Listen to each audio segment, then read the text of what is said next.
Your name is Simon Jarrett, you got into a car accident, you go to a hospital to get your brain scanned, you wake up at the bottom of the ocean inside a research facility called Pathos II, where something called the WAU has created a variety of monsters that want to kill you.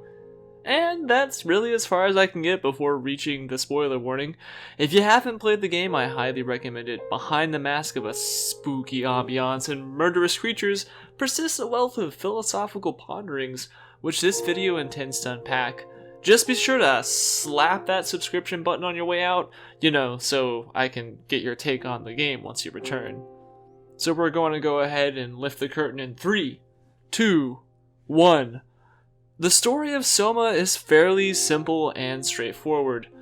Wander around the remains of a poor man's rapture, meet Catherine, avoid getting murdered by the plethora of baddies searching for you, and find an object referred to as the Ark, a computer containing a simulated environment and brain scans of humans who once lived in this underwater paradise. Think The Sims, only every single person is a fully realized recreation of the humans they once were. Over the course of the game, you're presented with a series of seemingly innocuous choices, most of which come in the forms of disconnecting robots from power sources, salvaging active machines for spare parts, and deleting data of backed up memories, which has been used to create digital recreations of humans whom have lived in the past. Once you reach the end of SOMA, you're given the most impactful decision of the game: to destroy or spare the WAU. The WAU, or Warden Unit, is a networked artificial intelligence designed with the intention of overseeing the operations of Pathos II. Tasked with maintaining power and life support systems of the underwater labs, the WAU was given a simple core defining directive: ensure the preservation and continuation of human life. Initially, the decision to kill the WAU appears simple and straightforward. If anything, the game prods you in the direction of this: you are the good guy, the WAU is the bad guy. The WAU is demonized as a black cancer, using a material called structure gel. It spreads across the facilities of Pathos, its dark tendrils snaking in and out of vents, bursting through walls, the grotesque nature of the horrific creatures it has concocted to provide as a basis for the humanity is attempting to recreate. These monsters chase you about the facility with insane, reckless abandon, further inducing the illusion of linear progression. The room containing the heart of the WAU does not clearly indicate you have a choice, all while you're heavily pressured by Ross to do it now. More on him later. Just know that Ross is a bit of a neurotic jerk. Making the decision to kill the WAU comes at the cost of your left arm, severing it after you force it inside the core, poisoning it, and presumably spreading this poison throughout the remains of the Pathos facilities. Among every decision presented to you through the course of the game, this is the morally darkest decision you can make. Let's take a brief moment to examine the facts available strewn about the facilities of Pathos II. You'll find bits and pieces of evidence to support the sentiment the WAU should be permitted to continue life, making considerations about its provided mission, string of successes, and very constitution of its being. By the time we're done, hopefully I'll have covered this argument in enough structured gel to bring it to life. Let's start at the beginning. The WAU was built by the Carthage Institute, the same people who constructed the facilities of Pathos. It intended to serve as a guardian of the North Atlantic cluster of research platforms. Its initial objective was to simply monitor life support systems and emergency systems. This was defined as the simple directive of preserve human life. However, after a comet hit the surface of the planet, WAU saw it necessary to extend the reach of this definition. The initiative is best illustrated by the words of John Ross, an AI psychologist working in the Pathos facility at this time. He states, "The WAU is reaching out to every machine, every life form to manipulate, to control. It's trying to help save its creators from all this, just like the protocol demands. But really, what is good enough? Where is the line drawn for what is human and what is not? Would walking corpses do? Would a group of machines thinking they're human be acceptable? We can't trust a machine to know, to understand what it means to be. While this is a great place to start, I don't believe Ross really dug deep enough into the situation at hand. How can he expect a machine, an artificial intelligence, to understand the true essence of humanity when humankind has yet to concretely answer the same question? What it means to be, as Ross has put it, is a question that has dated back for almost 2 millennia, being touched on by philosophers such as Aristotle, Descartes, Kant. The list goes on. The definition of humanity's are as varied as the cultures and peoples who've spawned them. Is it human to have an Aristotelian telos, an ultimate end goal and the culminated action in pursuit of it? Is it perhaps only necessary for a construct to truly, genuinely believe it is human, as is the case of Descartes' cogito ergo sum? I think, therefore I am. Is the being of human simply the nature of not being an animal, as postulated by Kant's rationality, as humans alone would have the capacity for reason? It doesn't even end with philosophical ponderings. The question of what it means to be has also been discussed and debated by sociologists, psychologists, biologists, geneticists, neurologists, anthropologists, etc. Even if the experts in a given field of study come to a mutual agreement about the general framework of what constitutes a human, in all likelihood they will disagree on the minutiae and specifics. Genetically speaking, a single change in your DNA will result in a disease, or maybe even a third arm.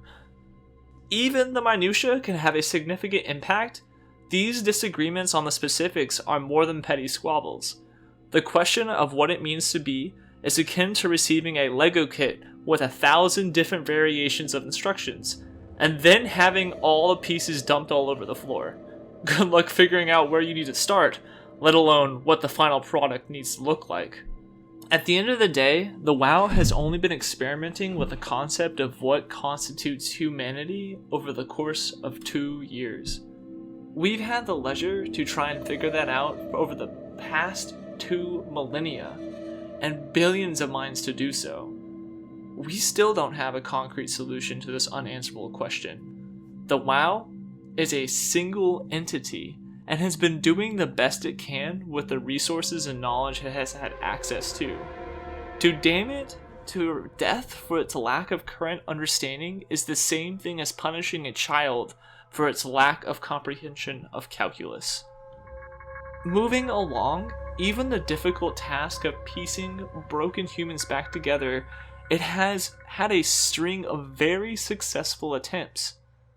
While a majority of the WAU's creatures are either grotesque, insane, or often both, a few of its notable attempts are known throughout the course of your underwater excursions. The most notable of these attempts includes Catherine, the ever ungrateful Ross, and even Simon himself. All 3 of these characters seem to have their own free will, are not mentally insane, and are aware of both themselves and the true nature of their surroundings. Capable of introspection and reflection upon both themselves and their place in this new world. It goes even further.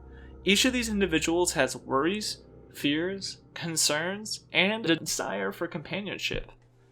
The very fact that you, the player, are piloting Simon around the derelict halls of Pathos II shows some fairly solid evidence of Simon's capability. Without going into extreme detail, some studies have suggested the subconscious is where the majority of our decision making is processed, and our conscious mind is where those decisions are rationalized and perceived. I know I'm drawing deep, but it could be reasonable to stipulate you, as a player, are playing the role of the subconscious mind, steering Simon around Pathos as he struggles to cope with his new understanding of existence. All the fear and anxiety experienced by Simon aside, There's a really key trait shared by both Simon and Catherine, which can be used as an earmark to their self-awareness and intelligence: humor. Employing effective humor requires high degrees of emotional and social intelligence. Basically, being able to read a room a la determining how a person will receive any given set of information. A study in the 70s done at Bucknell University tested 80 elementary children to infer a correlation between intelligence, creativity, and humor. What they found was staggering. Intelligence and creativity held a 0.89 rate of correlation, which is already high on its own. Humor and intelligence came in just above with a 0.91 correlation. This is insane when you're cataloging something so abstract and intangible as humor.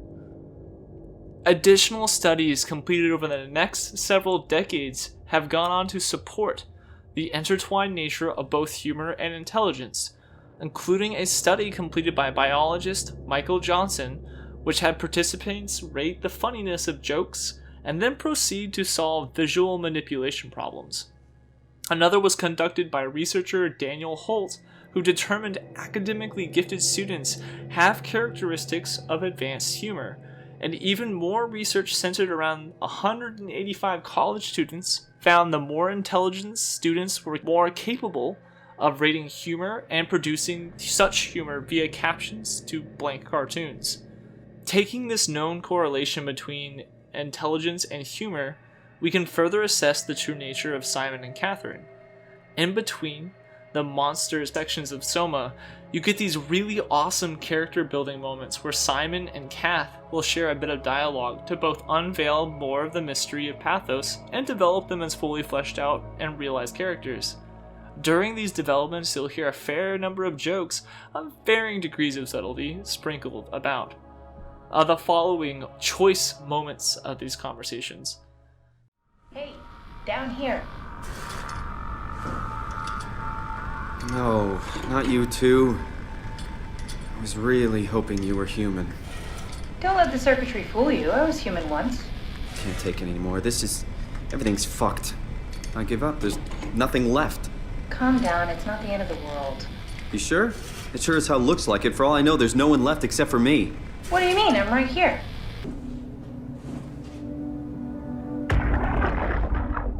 Brandon, you ready to go? Strohmeyer says it's time to move. I'm waiting for Stratsky and Alvaro to pack up their stuff. Head downstairs and I'll meet you there. Don't take too long. Don't worry, we're right behind you. Seems like they were getting ready to leave. Heard some lady telling Brandon to hurry up. You got that from the intercom? Must be a transmission buffer. Hang on. I think we got this, Simon. I can synthesize Alice's voice from the intercom and use it to impersonate her for the simulation. We could trick them into feeling safe enough to open up. Great. Definitely feeling good about this. Good job with the intercom. I didn't know you could data mine. What's it like? It's just something that I do now. So it comes naturally to you. That's really interesting. Yeah, I'll make sure to add it to my dating profile. Sorry about any discomfort. This should be over soon. It's like having your picture taken. But with the most expensive camera in the world. You know, Indians thought photos would steal their souls. In this case, they'd be right.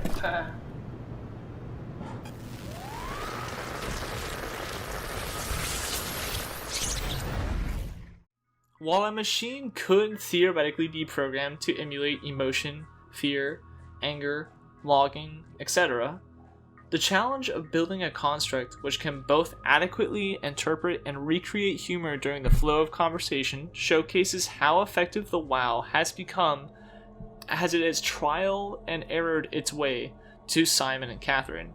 Even further evidence of the WAU's success, if we discount the creation that is Ross, a fully functioning being capable of both cogent thought and action. If we simply look to the Omicron facility for continued examples of the WAU's progress. In the basement, near where we locate Herbert's stash of memorabilia and wall scrawlings, we can find an extremely human-esque being filled with motors and wire. clearly a newer WoW experiment awaiting the day it is animated with a fresh human consciousness. It's very clear Simon, Catherine, and Ross are not the first attempts to quote-unquote preserve humanity, and they are not likely to be the last.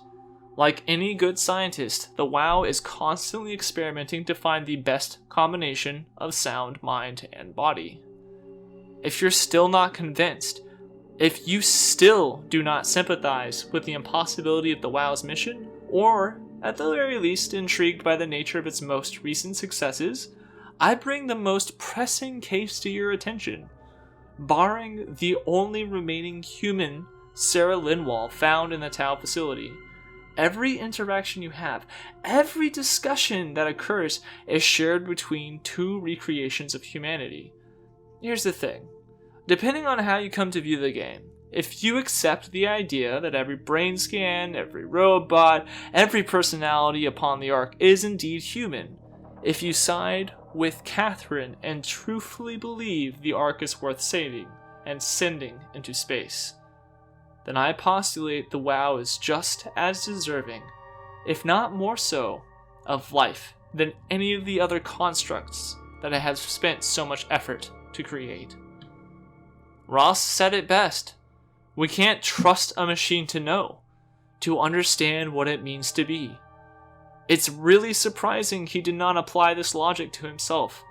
Catherine, Simon, even Ross, as we have come to know them throughout the course of this game, are just collections of wires, nuts, bolts, electrical signals, and structure gel.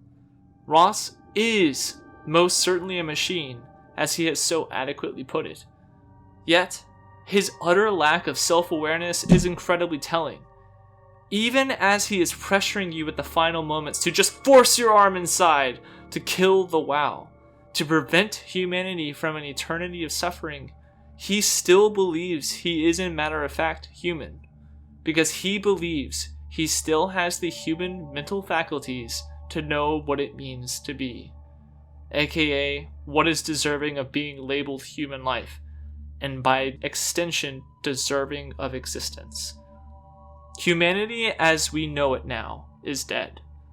By the time Simon wakes up in the diver suit, the only remaining human is Sarah, and even she is hooked up to life support, a single button click away from meeting her own end. So unless Ross is changing his definition by what it means to be, and permitting himself the means to make that call, there is no turning back. The concept of humanity as defined by Ross has long since passed into darkness. It gets deeper, because I postulate the WoW may be the most alive entity found in the entirety of Pathos, and may arguably be the only living sentient entity on its planet. Firstly, it learns, heavily implied being a system-wide artificial intelligence and having access to the computer systems and servers around Pathos II, it is highly evidenced to be a deeply comprehensive machine.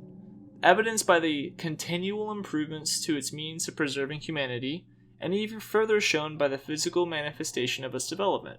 Sure, the dark, postulating tendrils that reach through the facility of Pathos can be unsettling, but have you ever seen your own organs before? I'm sure that would be just as grossed out if you could see everyone's lungs, livers, and hearts bouncing around as you went about your day. Second, it is clearly very capable of manipulating its environment. While this is very subjective, and more involved with my personal view of what it means to be alive, if something is unable to interact with or manipulate an external environment, its life potential becomes very low. The WoW is capable of manipulating these external environments to achieve its objectives. It has been shown to either do this through direct access to computer systems, or and heavily implied to do so through its proxies. Third, and most importantly, I speculate the WoW is fully conscious and aware of itself and the world in which it exists, due to actions it has chosen to make that overrode its most basic core principle, to protect and preserve the continuation of the human species, due to a single thing: fear. It's clear that this is something Simon is capable of experiencing. Whenever he hears something unsettling or is assailed by one of the monsters in Pathos, his visuals will frequently tear, offering the screen distorting effects not uncommon from horror games and movies. In this case, the visual mechanic is to reveal the mental state of our protagonist, Simon Jarrett. It is very clear he's fearful of the monsters hunting for him in the dark, the visual elements just offering one further nod of proof towards his desires of longevity. About halfway through the game, you reach the Omicron facility. Here at this facility, you're looking for a power suit to withstand the pressures of the bottom of the seafloor while also having the strength to move through it. Once you arrive, you're greeted with something odd. Almost a dozen headless bodies scattered around the halls and piled into the corners of rooms. To make matters even more mysterious, each one you attempt to data mine results in several seconds of static. As you explore the facility, you learn Ross was attempting to manipulate everyone, stating they needed to stop the WAU and exactly how to do it. He eventually got to Riley Herber. In secret, she slowly acquired the knowledge and tools she needed to finish the job. She produced a poison strain of structure gel that would destroy the WAU internally, climbed into a power suit, and planned to sneak into the abyss where she could finally finish it off once and for all. Herber only made it as far as the docking bay for the power suits. It is in this moment where the WAU made a decision that would defy all logic for a pure machine, and made the choice to terminate Herber along with the rest of the inhabitants of Omicron. A dozen living, breathing, fully functioning humans in the truest of senses. As Ross states, in Site Alpha, the WAU shrieked. They all died. This shriek overloaded the black boxes embedded in the skulls of the staff at Omicron, creating an explosive charge so destructive it vaporized the skulls of everyone unfortunate enough to be inside the facility. Now, why? Why would the WAU do this when its prime directive, its only conceivable mission, is to protect humanity? Fear. Fear for its own safety, because the WAU is far more alive than any of the remaining humans left in Pathos. Once you reach the WAU, its core, massive and encompassing, a large portion of the Alpha facility. Its tendrils stretch across the entirety of Pathos, interfacing with every computer, every server, and anything else with remotely any computing power. It's now the 22nd century, and an entire brain scan and personality can fit into a single Cortex chip. An entire pocket universe, including several dozen of these personalities, can be loaded into a satellite small and light enough to be carried around. Do you see where I'm going with this? If these things are possible, given a very tight space constraint, then the WAU's core is more than large enough to not only contain a single personality, it could theoretically hold hundreds. This doesn't even account for the number of servers, computers it must have access to, each one further expanding the operational capacity for its mental processes. It's most certainly plausible the WAU to be capable of housing a living, breathing, thinking, feeling entity. The odds of it being closer to human is much higher than it is ever initially let on. After you find out Simon's brain scan has been kept on file as a legacy scan, Catherine goes on to explain they are historic templates for AI construction. She expands that these AI templates are not self-aware and not truly sentient. This would be all fine and dandy, but she has routinely dehumanized the other machines running around Pathos, referring to them as less than human. While I believe Catherine has good intentions, she is clearly not above manipulative behavior, and will withhold information from Simon if she believes he will react negatively to it. This being said, the WAU is an incredibly complicated AI and has had a very clear connection with Simon himself, the basis of its logic rooted more than likely in what used to be once a Simon.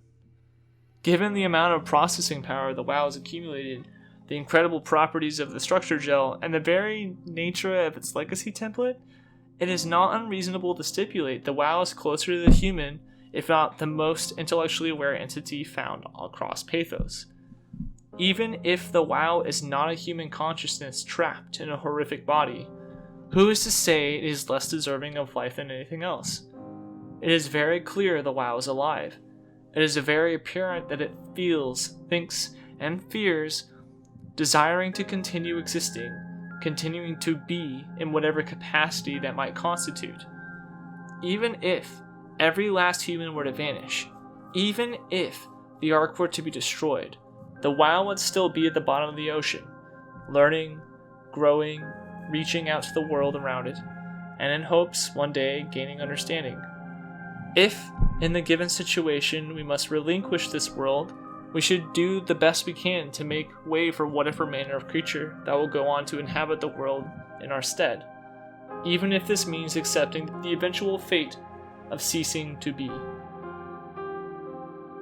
The impossibility of defining what it means to be human, the string of incredibly successful attempts to recreate it, the very possibility the WAU might be a highly advanced human consciousness just as deserving as life as anything else. When stacked up together, to hopefully make my point clear, when you face with a corrosive, force your arm inside, just walk away. Hey, thanks for watching, guys.